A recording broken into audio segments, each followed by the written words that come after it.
everybody, welcome to Two Non-Doctors. I'm Liz Mealy. I'm Maria Shahada. We are stand-up comedians. Stand-up comedians that are currently jobless because of the coronavirus. We're finally going to be the doctors our mothers wanted us to be.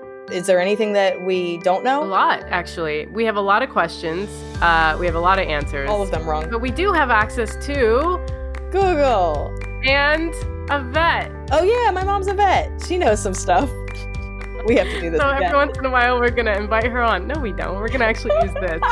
Welcome to Two Non-Doctors. Welcome to Two Non-Doctors. I'm Liz Mealy. I am Maria Shahada. And we are, still quarantined. I don't even know if we need to tell people we're still quarantined. We're quarantined until further notice. We'll just say, when we're not quarantined, we're dumping the fuck out of this podcast. No, I'm kidding. No,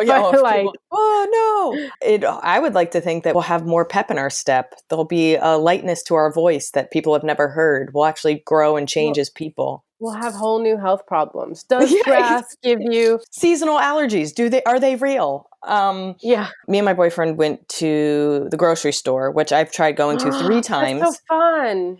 You would think it's fun, but he lives across the street from a Trader Joe's, and that's the convenience of it. Like, walk across the street, we'd be inside right away. It was always packed, but now I tried to go a couple of days ago, and the line, now keep in mind, it's people waiting 6 feet apart. Some of them were like almost 18 feet apart. I was like, let's calm down a little bit. But the line was so long that it wrapped almost completely around the block. It was just insane. So I was like, I'm not doing that. And so then yesterday we went to get in line, and it was only like a block, I would say just like a block long. And we were going to skip it because it was still pretty long. And then we ran into a comedian. We ran into Drew Michaels. I don't know if you know him. Yeah. He has a HBO special, but I didn't know he lived in my boyfriend's neighborhood. And it was so funny. So we're in line, we're talking to him and his girl and just like trading quarantine stories or whatever. And then towards the end, he asked where my boyfriend lived, and he's like, oh, I live like right there. He's like, wow, this is like a real inconvenience. He's like, oh yeah, we totally wouldn't have waited in line unless we ran into you. And he was like, oh, that's such a compliment. I was like, all right, keep it down, Drew. We've literally talked to nobody in person for 2 weeks. Like, it's not you. The joy is just people that we kind of know. Or any animals, pets. Yeah, no, if I see a dog, I get to really know it. I ask the owner if I can write it letters. There's an oven mitt in the kitchen that I'm like, you look interesting. Let's talk. So did you get your Trader Joe's? I did. We went overboard because you have to at this point. Our new thing is we keep buying fresh flowers. I've always wanted to be a flower person. You know, it's hard when you don't have a lot of money to justify that expense because they're already dead. Let's talk about it. They're already slowly dying, and but you get to watch them die. Yeah, more. no, which is what I like to think that people keep grandparents around for. So it's not too dark. Okay. I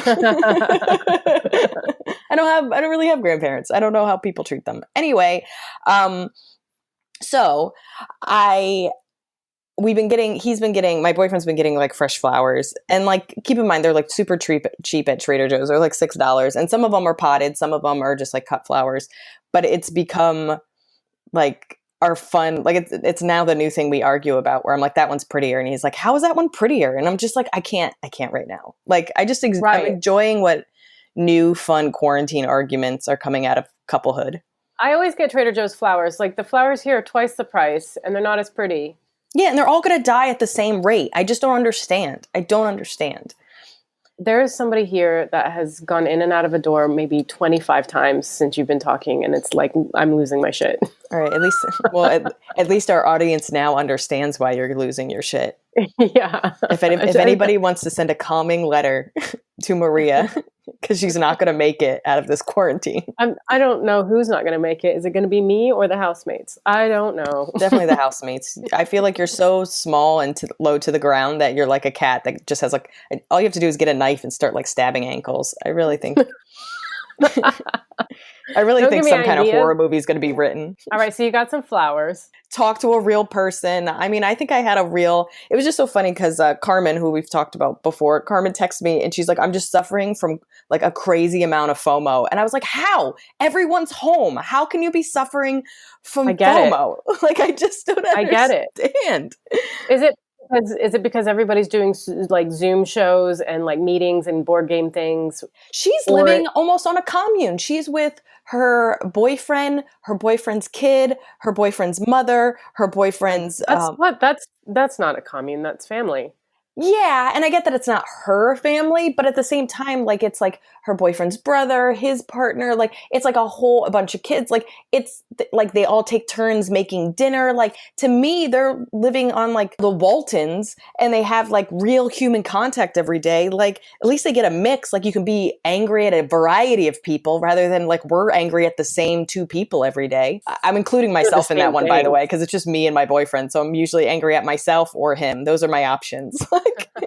I have very limited options of who to be angry about. The only time I get a little bit of FOMO is I'll watch TikTok and it'll be the same thing. It'll be like families making videos together. And I'm just like, dude, you have like a whole cast and crew. Somebody can be a director. Somebody can be a filmer. Somebody's learning how to dance. The cat's getting involved. Like, that's where I start to get FOMO. But other people's careers, we're all grounded. We're all home. I really like when people post shows on the internet. There's a part of me that goes, "What? When did you do this?" And they're like, "From a few weeks ago," and you're like, "Okay." Oh, I had somebody... Even the same with pictures. Because I had that video that went viral, like the heckler video, and I mentioned the coronavirus so people know it's of something recent, I'm starting to get like hate comments that are like, all those people are there and you're part of the problem. And I was like, hey, it was like a month ago. Nobody understood. I mean, I just thought, like, you know what I mean? Like, the way people are talking about, like, almost like gay slurs from 15 years ago where they're like, it was a different time. It was funny to say gay. Yeah, like, that's how I'm talking about the coronavirus. I was like, guys, I genuinely feel like anyone who gets mad at people for being outside, like right now, isn't mad about spreading coronavirus, but just is dealing with like an intense amount of FOMO. Like, if I have to stay home, you have to stay home. Stay home. I really think it's that over, but they're justified because they're like, I'm just trying to save people and like keep people from dying. But really, if you're being really honest, it's because you don't want to miss out. Yeah, you're just jealous of the walk in the park I took. Like, that's what it is. I definitely am. You said that, and I was like, really? Really? You talked to a human? Do that. What did you? I mean, you're asking me what I got at the grocery store. Like, I should be texting you my list. You're like, what kind of pizza options do they have? Every time a truck stops in front of Johnny's window, like in the living room, we both look up and just stare at it. I like how everybody's become a dog. Like, everybody's like, what are you doing here? A dog or an 80-year-old? Like, just who's getting a delivery? What do you think it is? Like, yeah, it's so exciting. We really are turning into like that, like, retired grandpa on the porch that's like, hey, what'd you do today? You kids are up to no good. I do that. Like, people walk by and I'm like, it's just like three boys. And I'm like, first of all, you shouldn't be hanging out together. Second of all, what are you up to? I know you're going to do something bad. You're going to rob somebody of the toilet paper they just found. I'm glad we both become crotchety old ladies. This is great. Yeah, it was always going to happen. It just happened sooner. Is your quarantine going okay? Are you still cooking? I made some like Egyptian dish called ful medemes, which is basically a fava bean hummus, essentially. Fun. But you put tomatoes in it and a Middle Eastern pickles. They got to be Middle Eastern. They can't be normal pickles. Johnny wanted no part of that, which made me sad. So I ate that on my own. And then I've made Indian dishes and burritos. Why didn't he want? He doesn't want to experience your culture. I'm very angry right now. He's I don't know if he's particular or I don't know what it was. It wasn't a good batch. Like, my parents make it way better, so I didn't insist. He said he would try it, but that he probably wouldn't want some, like, to warn me. The thing about him is he'll try things to be a good person. Yeah. Like Borough Market, which is a big food market in London. And I wanted to go with another foodie and her boyfriend. And so he came, and then he was like, I'm glad I came. I never want to do that again. Oh, God. But it's like my happy place. Yeah. He hates grocery stores. I love them. Yeah. I love going. I love like looking at all the produce and shit. And like, it has become the highlight of my day under the quarantine, but it was already the highlight of your day. It was already. And then just even more so, like, times it by 10. I remember traveling, like, world traveling with you a couple of times. And at 3 different points, we passed like a place that had spices, like spices, not in the little can, like literally like out in the open spices. And you treated it like a little kid passing a Lego store. You were like, can we go? Can we go? Can we go? And I'm like, sure. And then you would look at like 25 different types of like Turkish olive oil. And I was like, what? I thought I came from Italy and only Italy. Like, I was just everything I know about food, I learned from you. But I have to say my favorite part is just your like childlike excitement over like herbs and spices I've never heard of before. And then you'll explain what they go in. And I'm like, I make sandwiches. Like, I make sandwiches.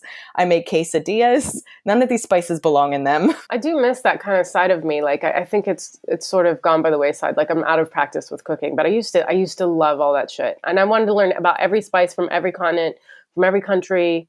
I wanted to learn about every country's culture and cuisine. Remember you went on like the bitters? I tried to make my own bitters. Oh, by the way, I still don't know what bitters is, by the way.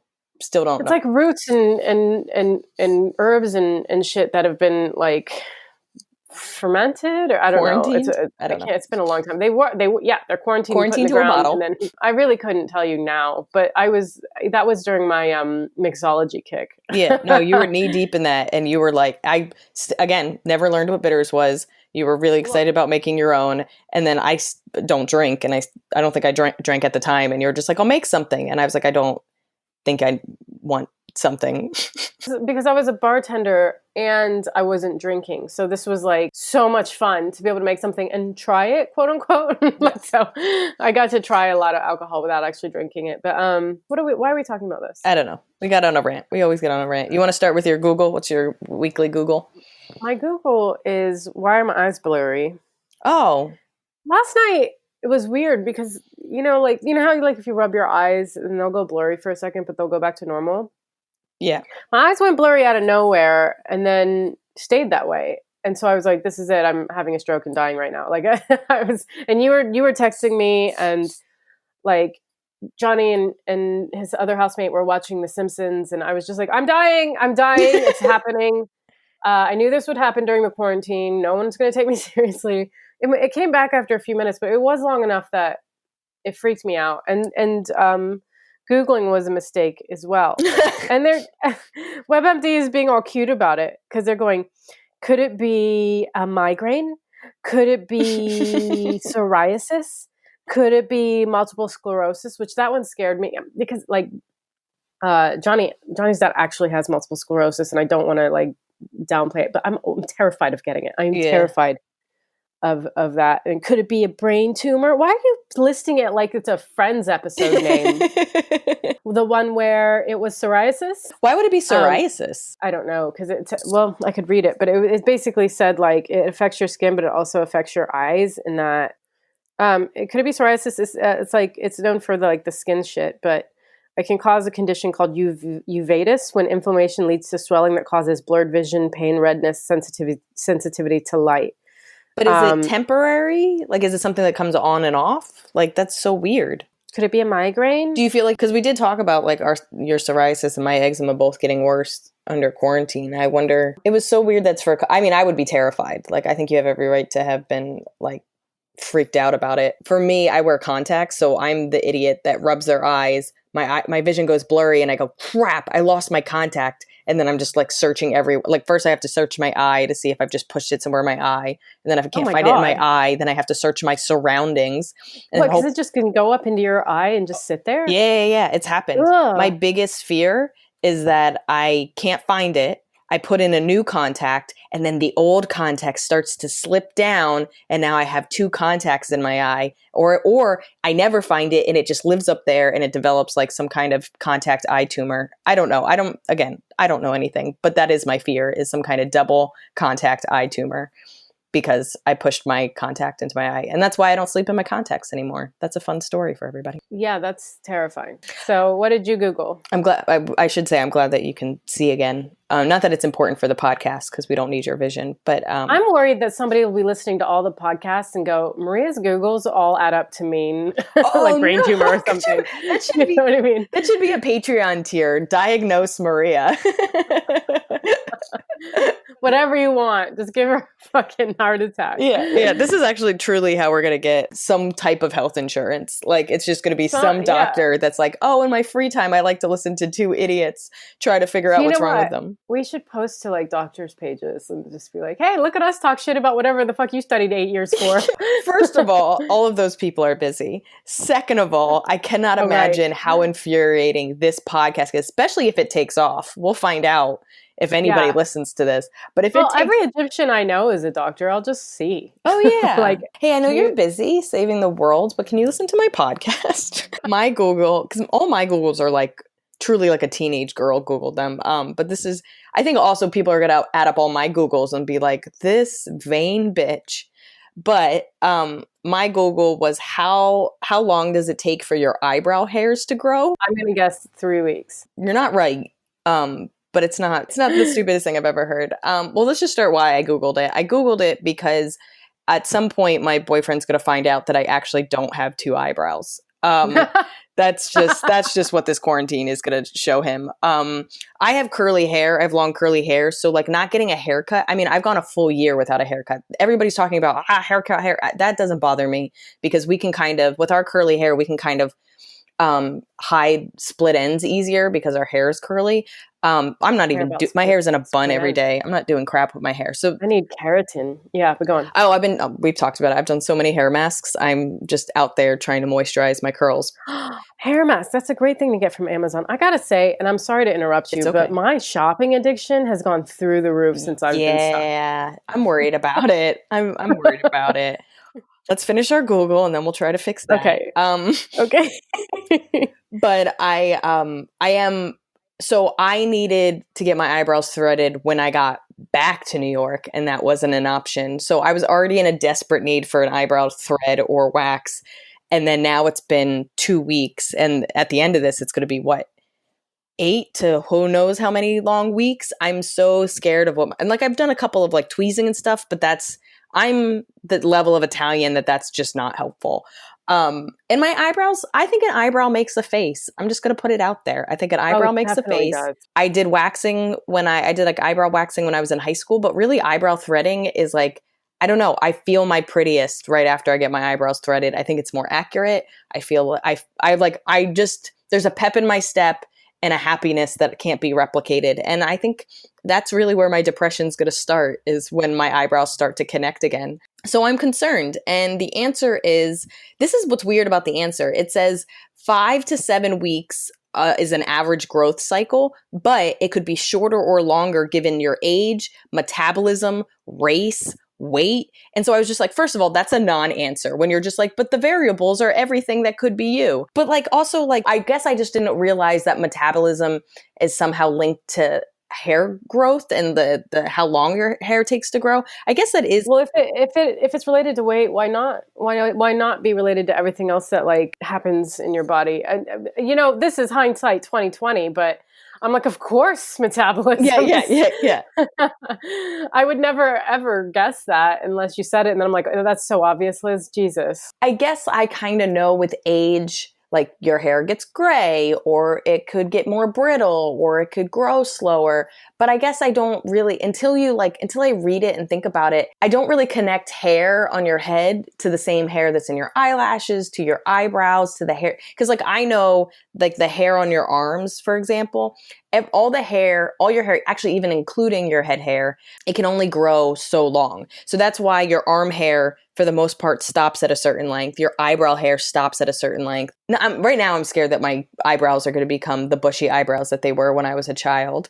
But then I'm also scared that, like the 90s over plucking, like everybody from the 90s, they had those thin, tidy eyebrows. I'm just kind of also scared that like every time someone threads my eyebrows and they do a crap job, I'm like, these are my eyebrows now, and my hair's never going to grow back. That's yet to happen. But now I know at a certain age that is actually true. Let's say it's like 65, like the same year you retire, your eyebrows are like, this is who we are now, and you can't change us. My mom's eyebrows, I don't think they grow in anymore. And like mine, I used to have to like get my eyebrows threaded. If I went 2 weeks, it was like, girl. And now I can wait about a month. All this research is real. I'm sure you're pretty with one eyebrow. Like you're very like Frida Kahlo. Thank you. Good save. Solid, good save.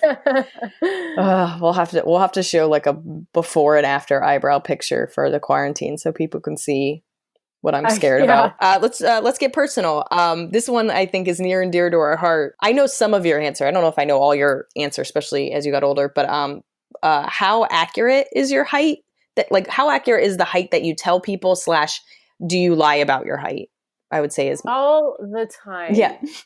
I'm very short. I lie from the lie. Like Explain. So I tell people wherever you need to height, I might say 5 foot. Really? And then on my driver's license, it's 4'11". Okay. But that is a lie. I think I'm actually just under. I'm like 4'10" and something. So my lie, like 4'11" is what I've convinced myself that I am, and then 5 foot is my lie from that. That's interesting because I just tell people you're 4'11", but even I didn't know that was inaccurate. You feel smaller than 4'11", so I feel like what? Yeah, you do. I've hugged. You know, people tell me I seem taller than I am. Do you still wear lifts? When I met you 15 years ago, you would put those little lifts in your shoes. Oh, I didn't know we were just going to fucking tell everybody everything, Liz. Yeah. Well, I had a Spanish roommate, and she brought them back from Spain. And were you trying to be all Spanish and cute, and you abandoned it? I was going to say España, and I was like, "Why? Are you the biggest nerd?" España, Barcelona. I love that you were about to say it, and you were like, "No, I can't, because people are listening more than Liz." Yeah, it was like you would have gotten that dork version of me, but here we are. Sorry, Spain. She brought them back, and I walked around in those. I worked in those 8 to 10 hour serving shifts. Jesus Christ! And I remember when I first started at this hotel that I worked at, I didn't start the job with them in, but then I couldn't reach anything in the bar. I went from server to bartender, and I couldn't reach anything, so I put them on, and then they noticed. People are like I usually can't see you through the door window, but now I can, and I don't know why. I'm like, that's weird. You're like, I had a growth spurt in my 20s, no big deal. I do love the idea that your coworkers start you know how your parents chart your height in the doorway? Well, when she started in 2003, she was this height, but now it's 2006 and she's 7 inches taller, and we don't know what's going on. Yeah. It was crazy. Well, I mean, there must have been 2 to 3 inches, those lifts. I can't remember. I just remember you came over to my apartment very early in our friendship, and you took your shoes off and you showed them to me.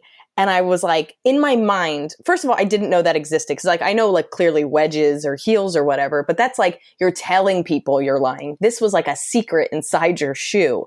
And I was my mind was blown. I was first of all, I was I've always been insecure about my height, but I've just kind of dealt with it. I've been insecure about a bunch of stuff, but I don't do anything about it because I'm just a naturally lazy person. But then I saw these secret lifts, and I was I had so many questions. I was why? And then, are they uncomfortable? But you were yeah, all of the above. But I'm I'm taller now. People respect me more. Yeah. It was pretty amazing. And then it wasn't until years later that I heard that men did that. Men would have these secret. Do they? Yeah. I never, that was one of the things that then it started to be rumors that certain Hollywood men had lifts in their shoes. And I was I know what that is. I know what that is because my friend Maria, she does that. But you stopped. When did you stop wearing lifts? I think that ended up hurting. Once you work in lifts, and I think I fucked up my ankles, because every once in a while now I'll be walking down the street and then my ankle will just roll and I'll nearly fall over for no reason. And in fact, I did that in Leicester in the UK. Just on my phone, and my ankle rolled, and I just fell, and I just hit the curb, and I fell more. And then, in front of 5 guys who were all 20 something, and they were "Are you okay?" And I was yeah. And they were kind enough to wait till they got around the corner to laugh at me, and that was sweet. Yeah, they're just good people. I mean, you have to laugh. Just do it after you make sure the person's okay. Just when you just fall for no reason. You ever do that? All the time. I always have food on me. I'm always falling for no reason, and words just don't come out of my mouth correctly. I'm not sure why I'm allowed to be around others. I don't think you were well put together. Your assembly was fucked. My assembly was truly somebody it was the last thing they had to do before their shift was over. and they were just mailing it in. They were just they were just like, I don't know, just put it together. And then I was like, guys, don't you want to put love and care? I was like a Build-A-Bear that somebody put no heart in or any kind of love. Stuffed with punches and spit. Yeah, truly. Just spit and punches. We all know that's how you make a Build-A-Bear. I guess I kind of lie because I'm the same way. I round up. So I tell people, actually that's not true. I tell people I'm almost 5'1", which is true. My license says 5'1", because you can't tell somebody at the Brooklyn DMV that you're 5 foot and 3/4 of an inch. And I'm 26 3/4 years old. Yeah, no, truly, you can't. So technically, I'm 5 foot and 3/4 of an inch. I tell people I'm 5'1". My older sister is not even 5 foot, and her license says 5'1". And I remember being like, "You bitch! Like, are you kidding me right now?"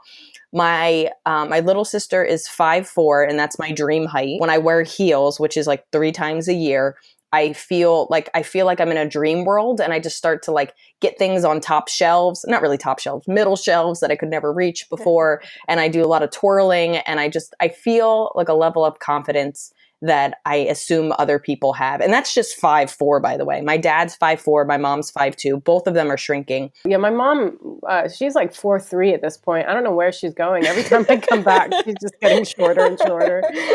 You're like, Mom, you fit in my carry-on. This is crazy. And she weighs less than me now, which is infuriating. It's like, what the fuck happened? What did your mom's... I ballooned up. Huh? What did your mom's height start out as? I think she was like 4'11" also. Okay, all right. She was super short. My predicted height was 5 foot. So the fact that I got 3/4 of an inch made me feel like I did actually hit something. Good for you. I was supposed to be 5 foot and never even got there. Yeah. Underachiever. Yeah, yep. We've been maintaining that our entire lives. I have to say this. I am weirdly proud of us because neither of us really wear heels. I never really learned to walk in heels. So I think I bought like 2 pairs in college, and I was like, this hurts and I don't like it. And I feel like all you have to do is watch one person walk in heels that doesn't know how to walk in heels, and you go, do I look like that? I'm not going to even attempt. It's not sexy when you see a girl walking down the street and her ankle's all fucking up and like, you know, she's wobbling down the street. It's like, you only look good in heels if you can own them. Yeah. And it's just so rare that somebody can own them unless they're a fucking model. And how can anyone walk in New York City with heels? And that's like the fashion capital. That's what I don't understand. That took me a while to realize that like the only way that I'll wear heels again is if I have cab money. Because yeah, I can stand in heels. Anybody can walk to an entrance and then stand in heels. But this walk 10 blocks to the subway, get on the subway, walk another 10 blocks, stand at a party, walk around a party, get on the subway. Like, that's just not going to happen. So I have a couple of wedges. I have days where I like to live the dream of somebody that's a couple inches taller. But I'm a sneaker flat boot person. Even all my knee-high boots are all flat. Also, we run around doing spots, and it's like, I'm always just about to miss a spot, and I need that ability to run for a bus, run for the train, and I'm not going to risk it to look 3 inches taller. I used to wear heeled boots and walk around New York City. That's insane. When I was an idiot. Yes. And yeah, I know I sort of feel bad for my boyfriend because I'm such a slob now. Like I'm like sweatshirt and like, especially in the quarantine, but like not even that. Like I haven't worn sexy underwear, no heels, makeup. He's lucky I put on makeup. I put on makeup sometimes. I put on makeup for important shows. That's about it. I feel really terrible because we've talked about I hate taking it off. So I if we're not doing anything exceptional, why would I put it on? And I feel bad that that's pretty much how I must have just described sex. But but it's just, there's a part of me that's like, you know what I look like. So really, I'm just going around peacocking for strangers. But you know what? When like for comedy, I remember in New York, my outfit was pretty basic. It was like jeans and a black t-shirt or a black tank top or whatever. And I wore that because I thought, I want people to pay attention to what I'm saying, not like whatever my outfit is, so that people paid attention to what I was saying. But then I moved to LA, and that was almost like an absurd thing to do. I think I did myself a disservice by not having a sort of look.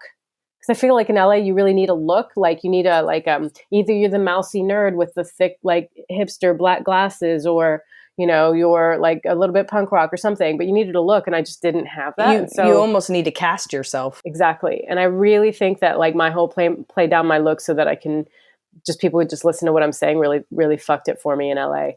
That's weird because I had the same yeah. philosophy for New York, which is like I just want to I want people to listen to what I'm saying, and I just want to be comfortable. So it was jeans, t-shirt. I always kind of dressed a little bit like a tomboy. Also, the climate has changed in the last 15 years, where you really did have to like be one of the boys. I have to say, when a fan goes, "You're my favorite comic," I want to be like, I want to hug you, because you don't know how powerful that statement is. To just That's really nice. call me a comic and not divide me like a bathroom. You know what I mean? Oh, you're not my favorite comedian. Oh yeah, which I do not accept. Comedian. I don't understand that at all. I've always hated it. I still measure myself once a year. Okay. Yeah, there's a part of me. Do you think you're going to get shorter or something? Why do you do that? I kind of hope that I'd get taller. I don't know. I stretch a lot. I do think I worry that I'm going to get shorter, but also feel like I'm going to discover something. Like I'll start eating hummus every day, and then I'll grow a quarter of an inch, and then I'll be able to be like, did you know if you eat hummus every day, you grow? Like it's a weird science experiment that has no basis. Our topic this week is adult acne. I know I have had a long journey with adult acne, but I want to actually start with you because I don't feel like, do you have adult acne? I feel like your skin's always perfect. I don't, because I did that horrible thing that you looked into, Accutane. No. When did you do Accutane? I did it twice. It was 2 rounds. What? My skin is really killing it. So I think, like in my teens and then like my early 20s, maybe like 23 or something. For how long? And I don't remember. Fucking hell, Liz. It was forever ago. But like, yeah. Because it fried your brain. That's why. Because like I had... Yeah, I'm going to get nasty. My brain doesn't... Okay, so I had really bad acne. I had like cystic acne, and it was just fucking just like awful. And it was on my chest and back and face.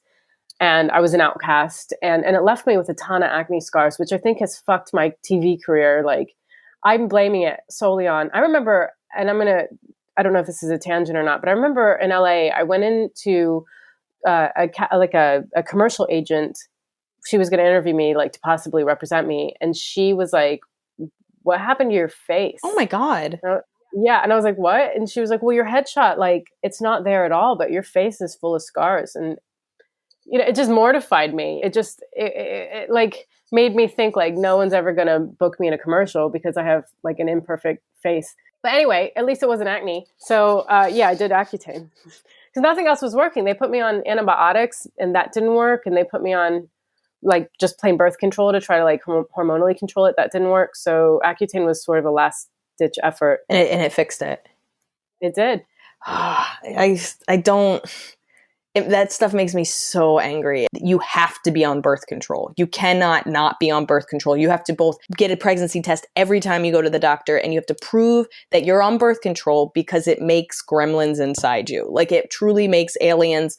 It's like the worst birth defects you've ever seen. Please do not Google Accutane birth defects. It will rot your brain. This is the fun fact that I know about Accutane. The people that originally made it no longer make it because it was so horrific to people's bodies and the birth defects were so crazy, so that a knockoff like a knockoff company now makes it. But like it has so much liabilities, it truly rots your insides. And then, like I said, I have an old joke, but I was struggling with adult acne really bad, going right off birth control, and I had like cystic acne, and it was hormonal acne, which the way I always describe it, it's like a goatee of acne. So it's like all around your mouth and your chin mostly. It was painful. It was like that type of acne that you're getting it a couple days before. It feels like somebody's telling you you're going to have a bad week and gives you like a heads up about it. It was painful. It was ugly. It was so big that you can't hide it under makeup. You just make it less red, but you just have a big bump on your face, and it makes you crazy.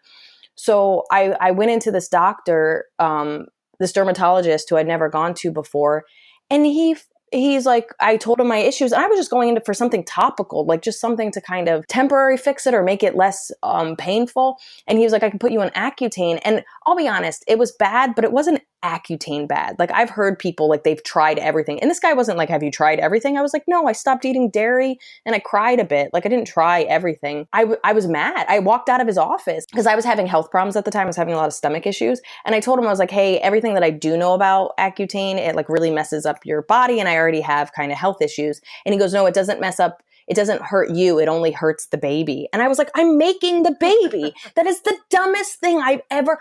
Not, like we talk about it all the time. I'm not a smart person. Nothing we say on this podcast is accurate, but that's insane. Like, it doesn't take a smart person to deduce that if something you put in your body hurts the thing you're developing, it clearly is hurting other parts of your body. That's absolutely insane. And of course, there's like people that get Crohn's disease and all these kind of autoimmune diseases afterwards from being on it.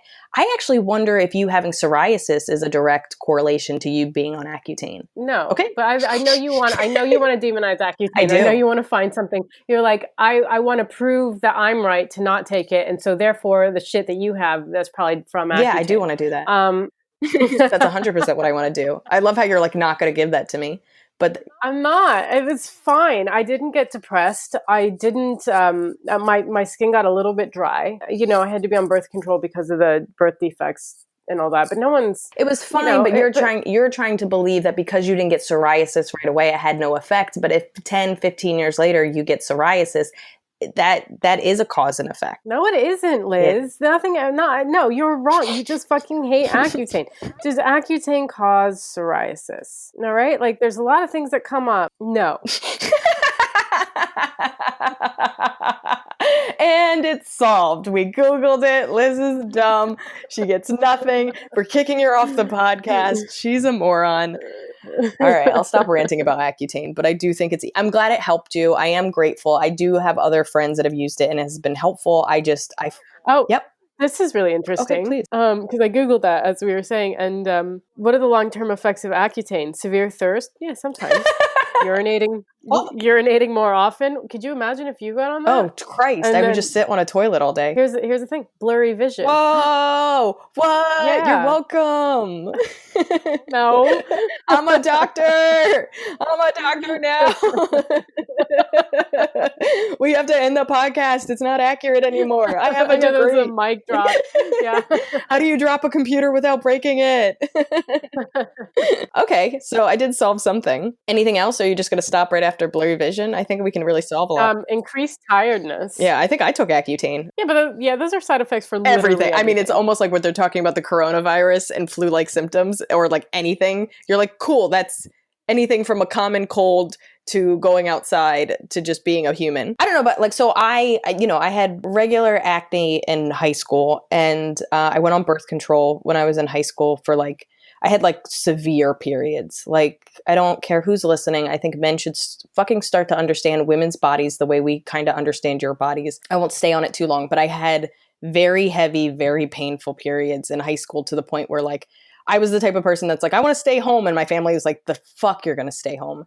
So I asked my mom. I had them really bad too. Yeah. So I asked my mom and it helped a lot. Like it really did help. I mean, now we could probably do a whole episode of me demonizing birth control, by the way.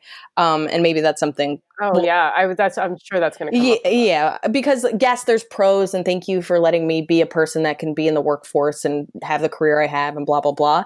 But nobody really talks about how evil birth control is on women's bodies. There's a lot of people who talk about that. But go on. Yes. So I went on it when I was a teenager. I went off it. I think I was, I'm going to say like 28. This is the funniest thing about me going off birth control. I went through a breakup and most people after like a big breakup, what do? They dye their hair, start a new look, maybe they have like rebound sex. The two things I did after this big breakup is I got Invisalign because I wanted to straighten. Yes. Because I was like, I'm alone. I want to get that. Can we talk about that?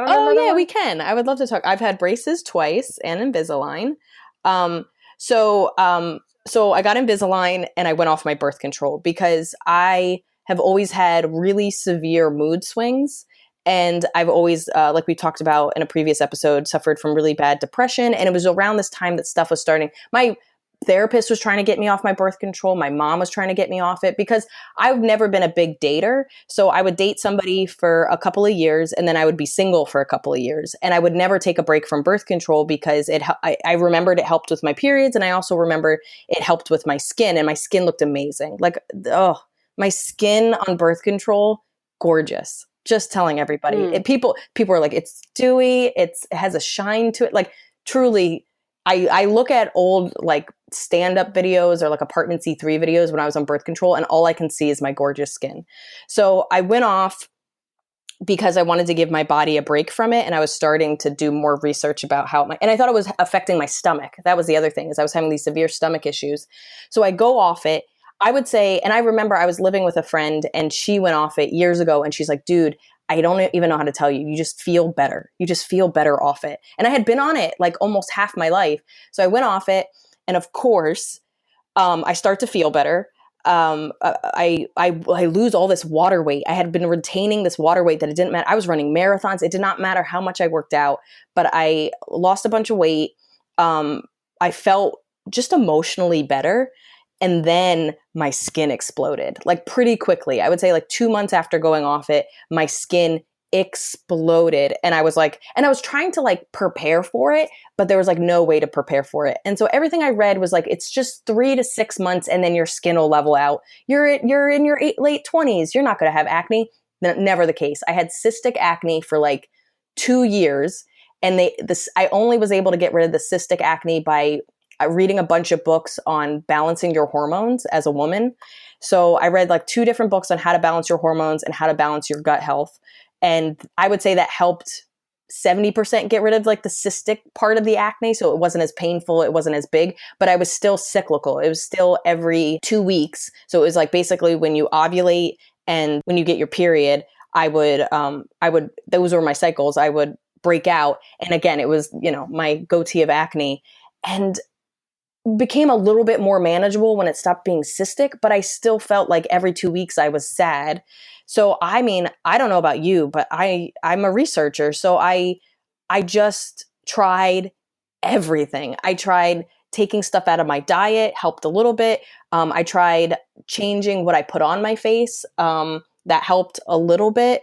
I do manuka honey masks. That's one of my thing is, so because my mom's a veterinarian, she has medical stuff at cost. And one of the ways you can treat a wound instead of Neosporin is, manuka honey. And there's different grades of manuka honey. And this one was medical grade, which is whatever the highest grade is. And I would do these masks. I would look like Homer Simpson, by the way, because it was expensive and because I wanted it to last. Instead of putting it on my entire face, I would only put it around my mouth where my acne was. And so I would have this kind of yellowish sheen for an hour as I walked around my apartment, around my roommates with my Homer Simpson's honey mask. You're so attractive. Thank you so much. Trying not to touch anything because now I'm like a bear that has like stuff stuck to their face. So basically, again, I'm going to butcher this. Like manuka honey has like antibacterial, anti-inflammatory, like there's something about the bees in New Zealand. They're happier and have more rights. So they make better honey. Doing those masks actually really helped me. I would say that helped me the most in being consistent about it. I would do it every day for an hour and I would just like walk around or get work done on my computer with this weird honey mask. And then really what kind of tipped it over is I finally started getting facials. Because the biggest thing is everything that kind of helps your skin is expensive. It's like exhausting and it's expensive and things dry out your skin. And oh my God, I tried every kind of over-the-counter thing you can think of. Plus, what's that one that they always had commercials for in the 90s? Noxzema. Not Noxzema. It's the one that you like, it like costs money and oh yeah, I know what you're talking about. It was like you had to order it off the TV. Yes, it was almost like an infomercial. Why can't I think of what that is? I tried it twice and it could like stain your pillowcase and stuff. Guys, what am I talking about? Anyway, I did that twice. It never helped. I tried a couple of other more modern ones, never helped. Proactive. That's the one from that stain. Yeah, so Proactive I did twice, never helped me. The thing that helped me the most actually went out of business. It was called Nerd. Nerd, and it was this oil. There's like all this other stuff you could get, but the only thing I would get is this oil. It was expensive. It was $90 for, let's say, I want to say like 2 ounces. And it wasn't even an oil. It was like this drop, and you would put it on your acne, and it didn't make the acne not happen. It would just make it disappear really fast. So let's say it was crazy. My sister asked for it for Christmas because it was too expensive for her to buy herself. And she said she liked it. So I was like, fuck it, I'm just going to buy it and try it. I loved this stuff. I think I bought it every 3 months. I did it every single night just on where I was getting acne because I was able to get my acne down to something manageable. It was incredible. And I stocked up on it. I would have like 2 of them. I once broke one and like I said, it was $90 and I've never cried so hard and hated myself more. I was like, no, my potion. And I was like trying to save it off the counter. Like it was truly one of my lowest, my lowest moments. I would hoard this stuff. I was diligent about it. I traveled with it. And then I think it was a year ago, I went to order more and there was no more. And then I went to buy it off like eBay and it was like $500 and the thing went out of business. They didn't explain why they went out of business. And I was like, no, my post. It was probably, I think I released a video, me talking, like a stand-up bit about me talking about my acne, and 3 separate female comics dropped in my inbox and were like, this is what I do. And I was so grateful. Like, that's the nice thing about like our community. They're like, hey, I saw your bit. I know it comes from truth. Here's what I do. Da, da, da, da. And again, it was like all these antibiotics and stuff like this. But one, Aisling, is that her name? Aisling, yeah, she's so sweet. She said she was telling me all about these different facials she did, and I looked into them. I found this Groupon for this woman in New York that does specifically like extractions and acne facials, and she is a godsend. I've now seen her 3 times. She's actually very sweet. She tells me I have beautiful skin, and I was like, why are you flirting? You do. You have amazing skin. When you were on birth control, it was like glowing, and then you got off of it and you fucked it. And I really did. You still have amazing Thank you. You're very sweet. It's just not what it used to be. And that's almost like how you talk about like your boyfriend being like, I used to try and now I don't. Like, I want to tell my boyfriend that'd be like, my skin, people used to stop me on the street and ask me what my secret was. And I'd always be like, oh, I eat healthy, but I didn't. I was on birth control. Like, I lied all the time. I was like, honestly, I eat like nothing but raw vegetables. And they go home and like for weeks try to eat raw vegetables to have skin like yours. And you were just fucking lying. I was just like, I eat salmon for breakfast, lunch, and dinner. And I pray to the skin gods. But yeah, you just have to be disciplined. Sorry, I don't know what to tell you. So these facials, I do the microabrasion, which is, I guess they take off like the dirt or something. It's not painful. It's not the thing that, it's not like a peel. It doesn't like fry your skin or anything. It's just like, she has like I don't know, she puts something on and then it's like a weird suction-y thing. And then she does like extractions and stuff. And it's been amazing. I think the first time I did it, I didn't break out for 4 months.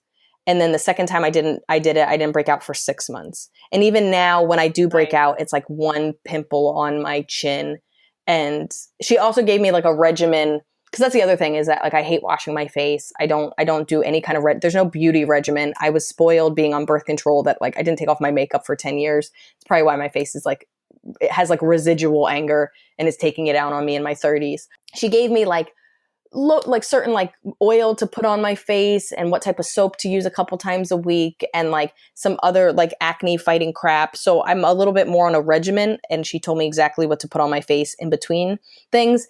And then now I go to her like 3 times a year, and that's okay. And so it's pretty much like taking care of it, like for the most part. Yeah, I would say so. And of course, like, don't get me wrong. Like, I've done so much research, and getting rid of my acne has been so important to me for so long that I do understand that it has to do with my gut health, and it also has to do with my hormones. Think of it this way. Acne is just a symptom of a larger problem. When you went to Edinburgh, you said your skin cleared up a lot. Oh, it was incredible. I was eating, the Airbnb that I stayed at hated me. I was eating. You were eating mackerel. And that shit is so smelly. So smelly. And this is the thing, is that if you get mackerel in the US, it's like not organic, and it's like sealed, and it costs like $10. It's in a can, right? Oh, you can get the ones in a can that are in olive oil, but I'm talking about like kind of the fresh mackerel. In Edinburgh, or even in the UK, it's like you can buy 2 pieces for $4. I would heat it and I would get it crispy, and then I would make spinach, and I was eating that almost every day for lunch, and my skin was amazing. And like, UK has crappy water, they have crappy weather. Everybody was like, skin is about pollution. I was like, dude, I eat mackerel every day. And then I tried doing it in the US and it didn't help at all. But I had the best skin I've ever had. Thank you for reminding me. The best skin I've ever had was when I did the Edinburgh Fringe Festival for a month. I thought I Yeah, and that's solved. a stressful month. So it's not even like you're stress free, just like on holiday in Edinburgh. It was like the most stressful, most emotionally roller coaster of a Yeah, month. people are always like, well, a lot of this stuff stems from stress. And I was like, I was like suicidal and like sleeping 2 hours and like Oh overwhelmed, man. and my skin looked I incredible. rem- I remember visiting you for like week 3, and I'm just everybody by week 3 of Edinburgh. If you're not familiar, it's like a 25-day long like you perform 25, 26 shows in a row. I'm not sure you get one day off. It is an intense experience, and you're doing an hour show every fucking night or day or whatever time your thing, and is probably in some shitty venue with some shitty situation, and with people who aren't there to see you unless you're famous. It's just people who are like chancing it on you, and so it's stressful. And I came week 3 where everyone wants to kill themselves, every comedian up there. And I was just like, hey guys, I'm so excited to be in Edinburgh. Like all like cheery and happy. And you just like, you saw me and you're like, hey, and you just broke down and cried. Andrea Huber, like lost her wallet. And then I think she just gave up on life. So my thing was, I was touring internationally for like 2.5 months before I even did this Fringe Festival. So I remember talking to somebody that was a UK comic, or he's Canadian, but he was living in the UK, and he basically was like, "You're gonna cry, you're gonna have a breakdown. You can't hide it. It's just about when." And he was like, "It's usually around week 3," and I had mine on the 3rd day. I was like, am I an overachiever? There's so many stories we could tell about Edinburgh, but that was a place. Yeah, we'll do it Yeah, another time. We should we'll do a do an whole episode episode on about like crying Edinburgh and mental health. and the Yeah. therapeutic Ooh. needs of crying, and that will bring up most of our Edinburgh stories, I'm pretty sure. I think we did something here. If nothing else, we discovered that my blurry vision is a cause of is from the Accutane I took years ago. Thank you for But giving you know me that what? credit. My skin, I don't have any acne, so. No, I still suffer from it, but it's not as bad as it used to be. I will say this, out of everything I said, I would try the manuka honey. Just make sure there's like all these different plus things. I don't fully understand it, but it's like different grades of whatever, but medical grade, highest grade manuka honey masks. I still do it. I think it works. And that's the message I'll give for anybody that suffers from adult acne. And it's nice, and you can Don't just use lick it in it your off. tea. We appreciate you guys listening. Please, if you want to tell us about your acne stories, any tricks or tools that you've discovered, I love hearing that stuff. You can email us at twonondoctors@gmail.com. Please follow us on Instagram at twonondoctors, that's DRS. And give to our Patreon. You can send us Googles. You'll get early access to episodes. You'll get some bonus ones. We have tons of little perks. Follow us on Instagram, like, comment, support, subscribe. say hi. We want to know you're there. Subscribe. The biggest thing you could do to help us, honestly, especially if you don't have money to give to our Patreon, please subscribe, leave comments, and give us like a rating. I think iTunes, I don't know if you give a rating on Spotify, but I definitely know you give ratings on iTunes, and all that stuff helps us. It makes us more searchable. It helps us. We could get on like kind of pages and stuff. Just and then tell people about us. I stopped learning how to say. We're asking a lot of you. Whew. But thank you guys for listening. We appreciate you, and we'll see you next week. Bye. Bye. Guys, what am I talking about?